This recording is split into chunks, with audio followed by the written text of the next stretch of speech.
শুরু করছি আজকের বাছাই করা কিছু খবর। শুরুতেই হেডলাইন্স। বিধানসভা থেকে হারালো বিধায়কের ফোন, উদ্ধার ঘণ্টাখানেকের মধ্যে। অশ্লীল মন্তব্য করে বিপাকে ইউটিউবার রণবীর এলাহাবাদিয়া। ৪৫,০০০ টাকার টি শার্ট অগ্নিকাণ্ডস্থলে গিয়ে বিতর্কে ফিরহাদ হাকিম। কংগ্রেসে ফিরছেন প্রণবপুত্র অভিজিৎ মুখোপাধ্যায়। কল্যাণী বিস্ফোরণে মৃতদের পরিবারকে টাকা দিল বিজেপি, রাজ্যকে তুলোধনা শুভেন্দুর। আরজিকর দুর্নীতি নিয়ে বিচারপতির কড়া মন্তব্যে চাপে পড়েছে সন্দীপ ঘোষ। বিধানসভা থেকে হারালো বিধায়কের ফোন, উদ্ধার ঘণ্টাখানেকের মধ্যে। মঙ্গলবার সকালে পশ্চিমবঙ্গ বিধানসভার লবি থেকে হারিয়ে যায় ভরতপুরের তৃণমূল বিধায়ক হুমায়ুন কবিরের মোবাইল ফোন। মাত্র 5 মিনিটের মধ্যেই ফোনটি গায়েব হয়ে যায় বলে তিনি দাবি করেন। সকাল 11টা নাগাদ এই ঘটনা ঘটে। বর্তমানে বিধানসভার বাজেট অধিবেশন চলায় নিরাপত্তা ব্যবস্থা করা, তবুও বিধায়কের আইফোন 13 হারিয়ে যায়। হুমায়ুন জানায় ফোনটিতে ফেস লক ছিল।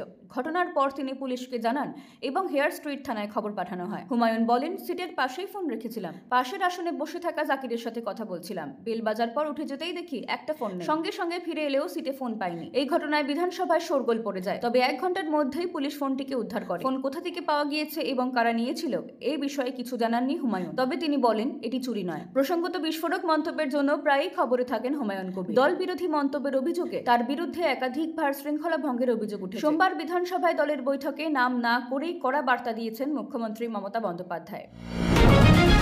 অশ্লীল মন্তব্য করে বিপাকে ইউটিউবার রণবীর এলাহাবাদিয়া। বিয়ার বাইসেপস নামে পরিচিত ইউটিউবার রণবীর এলাহাবাদিয়া এক জনপ্রিয় কমেডি শোতে অশ্লীল মন্তব্য করে বিতর্কের মুখে পড়েছেন। তার মন্তব্য সোশ্যাল মিডিয়ায় ভাইরাল হওয়ার পর বিনোদন জগৎ থেকে রাজনীতি পর্যন্ত ব্যাপক প্রতিক্রিয়া দেখা গেছে। ইন্ডিয়াস গট লেটেন্ট শোতে প্যানেলিস্ট হিসেবে উপস্থিত ছিলেন রণবীর, ইউটিউবার অপূর্বা মুখার্জি, আশিস চঞ্চলানি এবং শোয়ের উদ্যোক্তা স্ট্যান্ড আপ কমেডিয়ান সামায় রায়না। একটি পর্বে রণবীর এক প্রতিযোগীর উদ্দেশ্যে বাবা মায়ের যৌনতা নিয়ে আপত্তিকর মন্তব্য করে এবং আরও অশ্লীল কথা বলেন। এছাড়া এক প্রতিযোগীকে অর্থের বিনিময়ে শারীরিক সুখ দেওয়ার প্রস্তাবও দিতে দেখা যায়। এ নিয়ে মুম্বাই সহ একাধিক রাজ্যে অভিযোগ দায়ের হয়েছে। অসমের মুখ্যমন্ত্রী হিমন্ত বিশ্ব শর্মা জানিয়েছেন, অসম পুলিশ রণবীর, সামায় রায়না, আশিস ও অপূর্বার বিরুদ্ধে মামলা করেছে।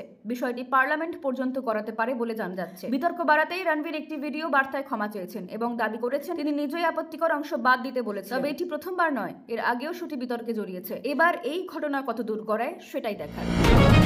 কংগ্রেসে ফিরছেন প্রণবপুত্র অভিজিৎ মুখোপাধ্যায়। প্রয়াত প্রাক্তন রাষ্ট্রপতি প্রণব মুখোপাধ্যায়ের পুত্র তথা প্রাক্তন সাংসদ অভিজিৎ মুখোপাধ্যায় ফের কংগ্রেসে যোগ দিচ্ছেন। কংগ্রেস সূত্রে খবর, বুধবার বিধান ভবনে দলের পর্যবেক্ষক গোলাম আহমেদ মীরের উপস্থিতিতে তিনি পুরনো দলে ফিরবেন। 2012 সালে জঙ্গিপুর থেকে উপনির্বাচনে জিতে সংসদে প্রবেশ করেছিলেন অভিজিৎ। 2014 সালেও জিতেছিলেন, তবে 2019-এ তৃণমূলের খলিলুর রহমানের কাছে পরাজিত হন। পরে 2021 সালে তৃণমূলে যোগ দিলেও খুব একটা সক্রিয় ছিলেন না। এর আগেও কংগ্রেসে ফেরার গুঞ্জন শোনা গিয়েছিল, তবে এবার তা বাস্তবায়িত হচ্ছে বলেই খবর। তবে কংগ্রেসে ফিরে অভিজিৎ সক্রিয় ভূমিকা নেবেন কিনা তা নিয়ে প্রশ্ন রয়ে যাচ্ছে।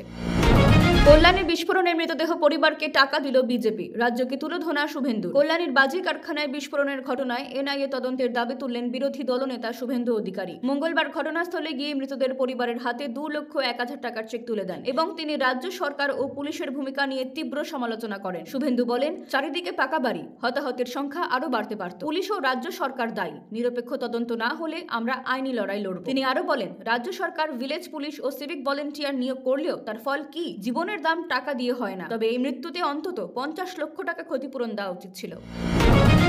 আরজিকর দুর্নীতি নিয়ে বিচারপতির কড়া মন্তব্যে চাপে পড়েছে সন্দীপ ঘোষ। আরজিকর মেডিকেল দুর্নীতি মামলায় সন্দীপ ঘোষের বিরুদ্ধে চার্জ গঠনের প্রক্রিয়া বিলম্বিত হলেও কলকাতা হাইকোর্টের বিচারপতি জয়মাল্য বাগচির মন্তব্য বাড়িয়েছে উদ্বেগ। মঙ্গলবার আদালতে বিচারপতি বলেন, সন্দীপ ঘোষ শুধুমাত্র চিকিৎসক নন, তিনি একটি প্রতিষ্ঠানের প্রধান। তার বিরুদ্ধে ওঠা অভিযোগ প্রশাসন ও স্বাস্থ্য ব্যবস্থার উপরে সুদূর প্রসারী প্রভাব ফেলতে পারে। সন্দীপের আইনজীবীরা বিচারপতির মন্তব্য যাতে বিচার প্রক্রিয়ায় প্রভাব না ফেলে সেই অনুরোধ করলেও তা কর্ণপাত করেননি বিচারপতি। বরং তিনি স্পষ্ট বলেন, দুর্নীতির অভিযোগ উঠলে সরকারি আধিকারিকদের দ্রুত বিচারের মুখোমুখি হয়ে নিজেকে নির্দোষ প্রমাণ করা উচিত। এদিন আদালত নির্দেশ দেয়, মামলার যাবতীয় নথির স্ক্যান্ড কপি বুধবারের মধ্যে সন্দীপের আইনজীবীদের হাতে তুলে দিতে হবে। সিবিআইয়ের চার্জশিটে সন্দীপ ঘোষের বিরুদ্ধে টেন্ডার দুর্নীতি ও কাঠমানির বিস্ফোরক অভিযোগ রয়েছে, যা তার বিপদ আরও বাড়াতে পারে বলে মনে করা হচ্ছে। আপনি ভিডিওটা সম্পূর্ণ দেখছেন মানে আপনি খবর দেখতে পছন্দ করেন, তাই এই ভিডিওটিও দেখার অনুরোধ রইল।